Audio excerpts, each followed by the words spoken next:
নির্বাচনে অনিয়মের মামলায় গ্রেফতারকৃত সাবেক প্রধান নির্বাচন কমিশনার হাবিবুল আওয়ালকে আদালতে আনা হয়েছে। এ সময় 10 দিনের রিমান্ড চাইবে পুলিশ। এ বিষয়ে আরও জানাতে সিএমএম আদালত থেকে যুক্ত আছেন সহকর্মী রাব্বি হোসেন।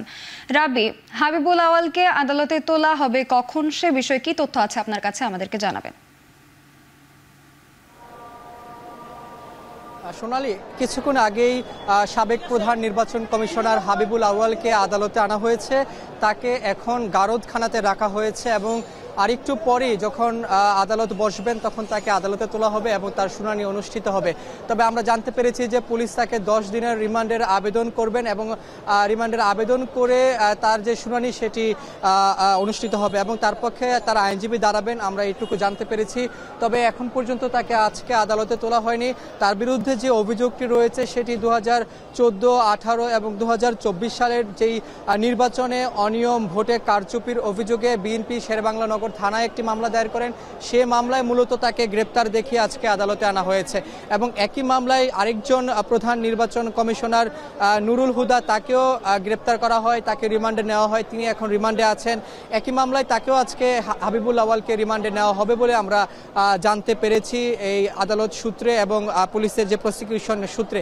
তবে কিছুক্ষণের মধ্যে যেহেতু তাকে আদালতে তোলা হবে, আরও বিস্তারিত জানা যাবে যে তার পক্ষে যে আইনজীবী দাঁড়াবেন তিনি আসলে কোন কোন কথাগুলো বলেন, আবার তার পক্ষে কোন কথাগুলো তিনি বলেন। কারণ তার বিরুদ্ধে গুরুতর যে অভিযোগ সেটি রয়েছে যে 2024 সালের ডামি নির্বাচন, সেই নির্বাচনে তিনি এককভাবে আওয়ামী লীগকে তিনি সুবিধা দিয়েছেন এবং নির্বাচনে অংশ নিয়ে আওয়ামী লীগকে তিনি জয় পাওয়ার ক্ষেত্রে তার ভূমিকা রয়েছে। এই অভিযোগগুলো তার বিরুদ্ধে রয়েছে, যার কারণে 5ই আগস্টের পর তিনি দীর্ঘদিন প্রায় 10 মাসেরও বেশি সময় ধরে তিনি পলাতক ছিলেন এবং পলাতক থাকা অবস্থাতেই তাকে মগবাজার থেকে গতকালকে বিকেলবেলা গ্রেপ্তার করে ঢাকা মহানগর পুলিশ। গ্রেপ্তারের পরে তাকে ডিবি হেফাজতে নিয়ে যাওয়া হয়। পরে কিছুক্ষণ তাকে প্রাথমিক যে জিজ্ঞাসাবাদ সেই জিজ্ঞাসাবাদ শেষ করা হয় এবং আজকে তাকে কিছুক্ষণ আগেই পুলিশের যে নিরাপত্তা বেষ্টনী দিয়েই তাকে আজকে আদালতে নিয়ে আসা হয়েছে এবং কিছুক্ষণের মধ্যেই তাকে আদালতে তোলা হবে। তার যে শুনানিটি রয়েছে সেটি আইনগতভাবে যে শুনানি হবে সেটি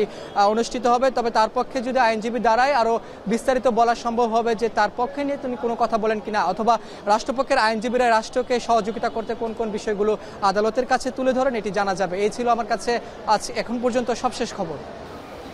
সিএমএম আদালত প্রাঙ্গণ থেকে আমাদের সঙ্গে যুক্ত ছিলেন সহকর্মী রাব্বি হোসেন।